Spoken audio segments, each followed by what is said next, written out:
지금 누구에게 유리한 거는 지금 중량급 선수로 나온 3명에게 다 유리한 것 같습니다. 그러니까 이기는 후보가 고수 진보 상관없이요. 예, 이기는 후보가 이기는 것에 방점을 찍는다 이거니까 네. 뭐 어떤 지는 후보가 뭐 초반에 뭐 지고 있던 후보가 이긴다든지 또 중간에 판세를 바꿀 정도로 그런 건 아닌 것 같습니다. 그리고 네.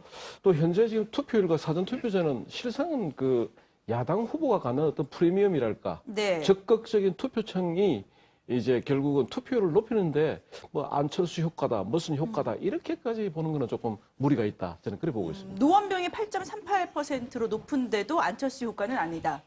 그 지역은 일단 지역적인 특성이 거기는 새누리당을 이길 수 있는 야당 지지층이 모여 있고요. 네. 두 번째는 또 거기가 서민 도심 밀집 지역입니다. 네. 그러다 보니까 그 지역적 특성이 그렇지 거기 아닌 안철수가 아닌 다른 뭐 반철수가 나온다 해도 네. 그 정도 투표 예. 나온다고 보고 있습니다. 설명수 설명 저는 옆에 앉아서 같은 팀이 아니라 저도 5% 내외의 차이를 가질 거라고 생각하는데요. 예, 같으시죠. 왜냐하면 이제 선거라는 거는 이제 그 여론조사의 그 뭐 할로 이펙트라 해가지고 이제 내 경험이나 어떤 내 지지하는 후보가 있단 말이죠. 정책이 있는데 실상은 또 투표할 때는 어떤 대중들의 어떤 뜻이나 대중들이 이렇게 갈 것이라는 데에 여론조사에 응답을 한단 말이죠.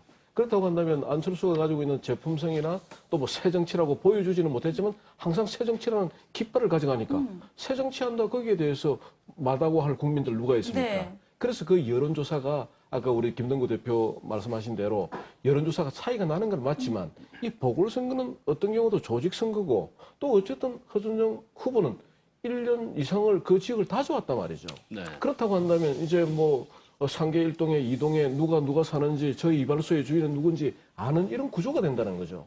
이랬는데 이제 과연 이제 안철수 후보가 그 조직표를 무너뜨릴까 하는 그 부분이고요.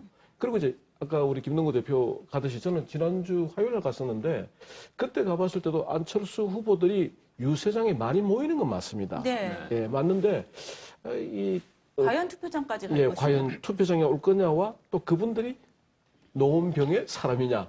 그거는 솔직히 저는 의문점을 좀 가지고 이번 있습니다. 노원병 예. 선거 같은 경우는 가장 저렇게 나오니까 저도 한 말씀 예. 드리고 저는 그 안철수가 그 야권 개편의 신호탄을 쏘아 올리느냐 하는 부분에 있어가지고 지난번에 뭐 귀국한다 할 때 그때 저는 야권 개편의 삼합이다. 그래서 안철수 교수는 새정치의 기수, 그 다음에 손학규 대표는 뭐 중도 정치, 그리고 이제 박원순 시장은 시민단체를 아우르는 진짜 야권 개편의 삼합이라고 했는데 정치는 생물인 것 같습니다.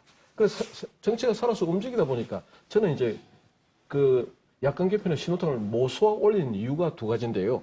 첫째는 박원순 시장입니다. 왜 그러냐면 박원순 시장이 이랬지 않습니까? 지난번에 안철수 그 당시에 교수가 후보를 양보해서 서울시장 된 박원순 시장이 내년 지방선거는 민주당 당적으로 선거를 나가서 도전하겠다고 했단 말이죠. 네. 이건 말 그대로 돌직구를 던지는 겁니다. 그것은 민주당의 자존심을 세워주고 민주당을 지키겠다는 걸 말해주는 거예요. 이거는 정치 구단 같으면서 일당 같은 박원순이 안철수 후보와 어느 정도 선을 끊는 거고 또 거기에 안철수 교수가 만드는 신당에 따라가지 않은 종속 변수가 아니라 내가 추변수라는 걸 말해주고 있고요. 두 번째는 안철수 교수는 이제 그 당시에 이제 구름당 당수였단 말이죠. 비와 뭐 눈과 뭐 바람을 맞아본 적이 없단 말이죠. 그런데 이번 선거도 또 똑같아요. 가보니까 이제 일단은 자기가 대통령 후보인지 국회의원 후보인지 전략도 없고 비전도 없어요. 그래서 그 당시에 대통령 후보로서 새 정치를 보여달라 했는데 국회의원 후보 되고 난 뒤에도 또 새 정치를 보여주지를 못한단 말이죠. 그래서 저는 그게 전략이 없다 이래 생각을 하고요. 혹시 뭐 김 대표님이 전략을 주고 있었는지는 모르겠지만 어쨌든 구체적인 게 없었고요. 그리고 이제 제일 중요한 건 현수막에 일어나서 그 뉴타운 개발에 대해서 주민들 뜻대로 이랬단 말이죠. 그러면 안철수 후보가 지난 대통령 선거 때나 국민들 마음대로 국민들 뜻대로 국민의 마음을 잃는 곳으로 이렇게 했는데 어차피 국회에 들어가면은 표결을 해야 됩니다. 어떤 정책에 대해서. 거기에서 또 국민들 뜻대로 하면서 기권할 수 없고요. 또 거기 가게 되면 설거지도 해야 되고 장화를 신고 진흙탕도 걸어가야 되는 이런 일들을 똑같이 해야 되는데 어떻게 해서 안철수 교수가 새정치라는 깃발 아래에 사람들이 모일 수 있겠느냐. 그래서 저는 조금 안철수 교수의 전개 신호탄은 어렵다고 보고요. 예. 또 문국현, 안철수 이렇게 봤을 때 나는 문국현 전 대표가 저는 한 수 위라고 봅니다.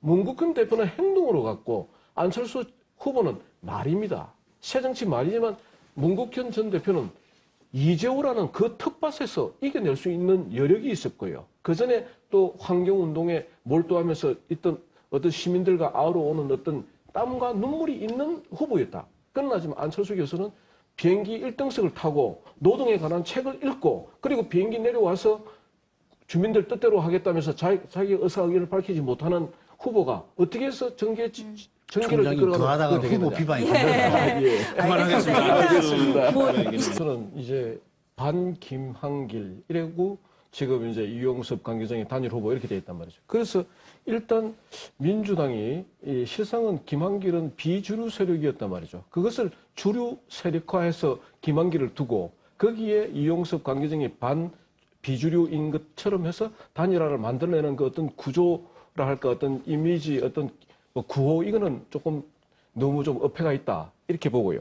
그러나 이제 문제는 뭐냐면은 이번에 신계륜 의원이 이제 컷오프가 됐단 말이죠. 네. 이제 컷오프가 됐다는 것이 나는 그동안 대선을 치루었던 친노 세력이 전당대회 이후에 어떤 활로를 모색하기 위해서 이번에는 친노가 자기의 어떤 주류의 근황을 내놓고 있다. 지금 그래 보고요. 그리고 지금 실상은 또 정청래 의원 같은 경우에는 뭐 두 사람 다 뭐 자신 없으면 물러나라고 자기 트위터에 이야기하고 있지 않습니까? 이것은 뭐냐 하면 결국 김한길로 당대표가 되고 주류였던 친노는 뒤에 물러나서 비주류인 김한길에 의해서 민주당을 말 그대로 쇄신해달라 이런 요구이거든요. 그런데 쇄신을 하는 그 얼굴의 내용이 뭐냐면은 쇄신은 국민들이 원하는 일반적인 수준의 쇄신을 해줘야 되는데 자기 당파와 자기 계파의 세력을 확장하는 쇄신이 되다 보니까 지금 실상은 민주당의 어떤 전당대회를 통한 쇄신이나 국민에게 다가가는 모습이 조금 나는 아쉽다 이렇게 좀 말씀드리겠습니다. 지금 단일화를 말씀을 하지 않았습니까? 저는 조금 의견이 다릅니다.